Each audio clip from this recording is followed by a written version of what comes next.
Welcome to the hardest game in the world. Unfortunately, you're playing with some of the sharpest, fastest, most intelligent, well-informed, stubbornly irrational, and in many cases, unethical minds in the world. You're up against a computer that can react faster than you, the trader who has more experience than you, the fund that has more money than you, the insider that has more information than you, the others that will misinform you, and the inner voice that will do its best to undo you. So, leave all of your dreams of making quick and easy money behind. The first aim is survival. Your absolute first goal is to learn how to stay in the game. And you can only do this by mapping the territory, by understanding how the enemy thinks and acts, by having a solid game plan, and by picking your battles very, very carefully. Ready to play? Now those are not my words, those are the words of an infamous trader called Tom Dante, who some of you may have heard of, and I don't think I could have possibly said it better myself. And it's a very apt way to begin the risk management module with. Because as you may have probably heard already, there's an infamous statistic that loves to get thrown around, which, I'm not entirely sure how accurate it is. But as it goes, it says that roughly 90% of retail traders lose 90% of their capital in the first 90 days of them opening an account. Now, the number one reason that this occurs is due to the absence of any risk management combined with the abuse of leverage. Period. So I'm going to teach you sound professional risk management principles that have stood the test of time and will make sure that you do not become a part of that 90-90 rule like the masses. So although you are a financial trader, your job first and foremost is actually one of a professional risk manager. This is the concept that many continue to get wrong. In speculative trading, protection of capital takes priority over optimization of profit. A bulletproof risk management regime is paramount to any successful trading strategy. Even the best trading strategy in the world can eventually blow up your account if it is not integrated with strict money management principles. So when new traders enter a trade, their primary thought is often, how much money can I make from this trade? But potential profits are seductive. The first question a professional trader asks is always, how much money can I lose on this trade? So your three objectives as a trader are to conserve capital, generate an income from that capital, and then in turn increase your account size. Protecting your capital must be your first priority, because if you still have capital, then you can survive to fight another day. Capital will keep you in the game. Now, I've known a number of traders who are brilliant technical analysis, but yet they still lose money due to their lack of respect for risk management. The market will always humble you.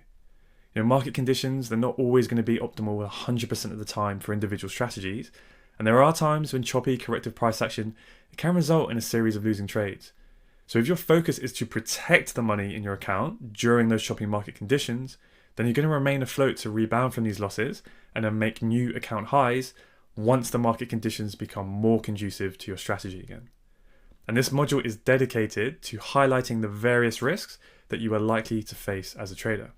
And by implementing the risk management principles we're about to cover, you will increase the probability of protecting your capital and therefore of not only becoming a successful trader, but actually maintaining that success over the long term.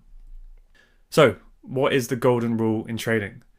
Well, a major key is to never risk more than 1% of your trading account per trade. Never risk more than 1% of your trading account balance per trade. Why? Well, by capping the risk on each trade to 1% of your account, you increase the probability of your survival during those unfavorable market conditions. And in the unlikely event that you manage to lose 10 trades in a row, at a capped 1% risk per trade, you still have more than 90% of your initial balance left to trade with. Drawdowns like this can be made back with just one trade, and new account highs may be achieved once again. Right, I want you to think of a submarine. And now imagine that the internal rooms of that submarine have been completely hollowed out, so now it is essentially just one big giant hollow floating tube. If that sub was then attacked by a missile from an enemy ship, what do you think would happen? Just a single blow would cause it to fill up and sink immediately, right? Now take that same submarine, but this time build strong dividers so that it now contains 100 watertight compartments, all in equal size. If the sub was attacked again by an enemy ship, now what do you think would happen this time? Only one of the compartments would fill up, and leaving the other 99 intact to keep the submarine afloat. So the submarine could take hit after hit before sinking, and giving it enough time to escape enemy fire and return to safety and live to survive another day, right?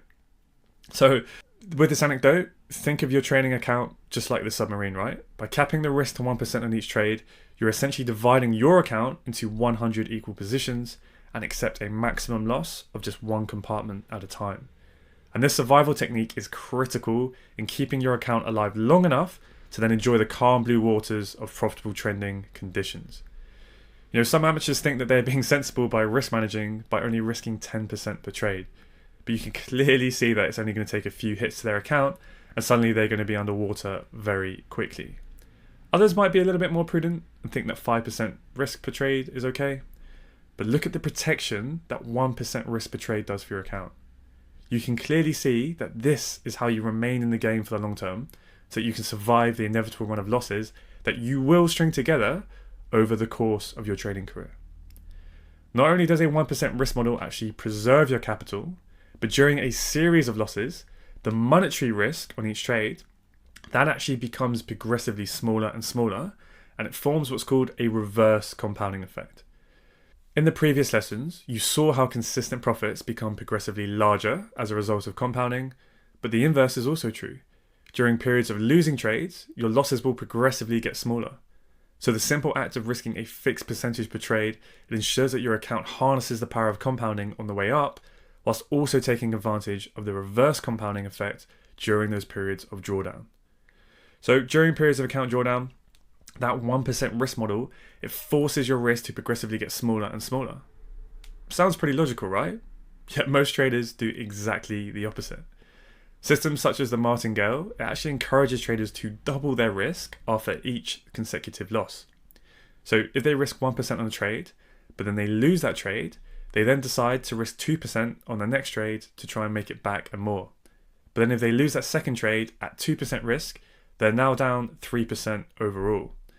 So instead of learning their lesson, they think they're smart and they decide to double down their risk again on the third trade, and they're now risking 4%. But they lose 3 trades in a row, which is perfectly normal by the way, and even expected, even with a high win rate, but now they're down minus 7%. But they continue the gambling system, doubling their risk to 8%, losing again, and putting them in a huge hole of minus 15% to climb out of. So they roll the dice one last time, and they double their risk at 16%, and they finally get the massive winner that they were after. But look, their total P&L is now only 1% profit. So they assumed all of that massive risk, well on the way to nearly blowing up their account, just to make 1% profit. That is obviously not smart trading, because their risk far outweighs the reward every time. Now, gamblers love systems like the martingale because it allows them to buy into the false belief that they'll get away with never fully realizing a loss. Potentially in a hypothetical environment of infinite capital and infinite market liquidity, that theory may hold water, but in the real world, it's pure fantasy and a sure way to blow your entire account. In the early stages of your trading journey, the golden rule will be your main way of avoiding risk, because you are eliminating the risk that is you. When you are yet to reach consistency, there's going to be a learning gap. I am here to fill that gap in the most efficient way possible by teaching you exactly how we trade, how to apply our strategies, and how we manage positions and how we manage risk. So your learning curve is rapidly shrunk, but you will still have to work extremely hard at it to reach that consistency. And that golden rule is what is going to protect you in the meantime. So drawdown is essentially the reduction of your capital after a series of losing trades, and this is calculated by the difference between a relative peak in capital minus a relative trough. Now, although account drawdown is a very normal occurrence while trading, all measures should be taken to keep it as small as possible. And the best way to do this is by keeping the risk per trade to 1% or less of your account. And the reason that this is so important, and what a lot of people don't realize, is that recovering a loss is mathematically harder than making the loss in the first place. So if you were to start with a £10,000 account and you take a full loss of 1% so that you lose £100, then your account will fall to £9,900. This is also referred to as being in a 1% drawdown. At this new account balance of £9,900, if you make a profit of 1%, you will now only make £99. So this only brings the account back up to £9,999. You're £1 short, even though you lost 1% and you made back 1%. Now, this small difference could appear pretty negligible at first, but as the drawdown percentage increases, it becomes ever harder to recover losses. 10 to 20% drawdown can be quite easily recovered, but beyond this level, it starts to become far more difficult. Here is a table showing the drawdown versus the profit recovery rate required just to get back to break even from where the drawdown started. So if you experience a drawdown of 5 or 10%, you pretty much just have to make 5 or 10% back. But once you start to lose over 20% of your account, you are really starting to tread in deep water. The more you lose, the harder it is to recover. And this is the primary reason that we cap our losses at 1%. Because if you're in a situation where you lose 50% of your account, you have to double your money just to get back to where you started. When you risk too much and lose, your chances to recover your capital fully are very, very slim. And it's not only because you are merely left with much less money in your account, but you also have to deal with the negative psychological impacts of those drawdowns. And that can be a very vicious cycle that is extremely hard to climb out of. I really can't emphasize enough at just how important risk management is for your long-term success in trading. You have to take it very seriously and be extremely disciplined, right? You have to be professional. And here's a table that shows what effect a losing streak can have on your account depending on the level of risk that you choose to take. So when you're first starting out in trading, it's pretty much an absolute certainty that you will experience some extended losing streaks until you gain some more experience within the markets over time. And this table clearly shows how important the difference that risking only 1% per trade will make. Because it's extremely likely, at some point in time, you will lose 5 or 6 trades in a row, which is completely normal, by the way. And if you are only risking 1% per trade, it's extremely manageable to get back out of that drawdown in just a few trades and make back that 5 or 6%. But if you've risked 5% per trade, you've now lost around a quarter of your account. And if that happens, you will now have to put out a huge return of almost 40% just to get back to break even. This is insane. Do not trade like this. You can clearly see how absurd it is to risk that much capital on a trade, and your risk of ruin is extremely high. It's a near certainty. You can blow your entire account within a month with relative ease. And even if you are a more experienced trader who is relatively consistent, it is still almost a certainty at some point in time that you will experience a string of losses for whatever reason.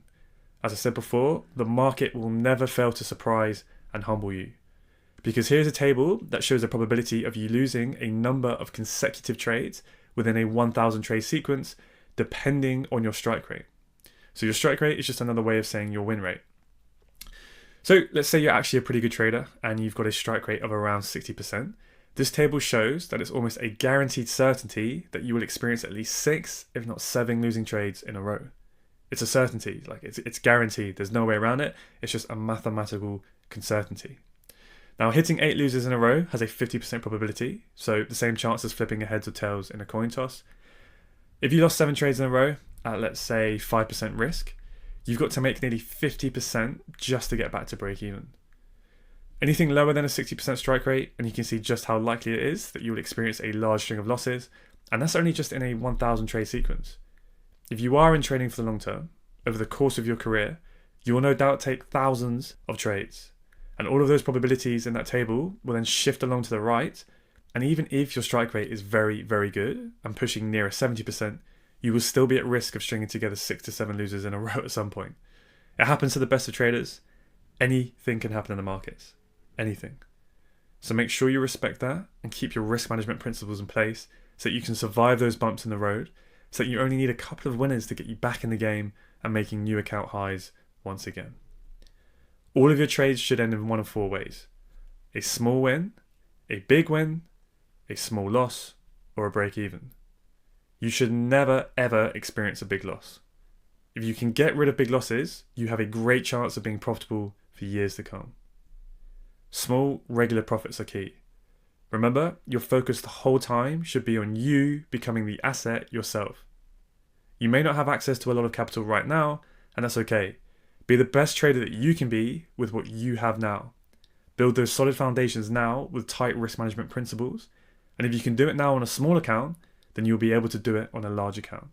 You have to prove that you are worthy to handle and manage that larger capital.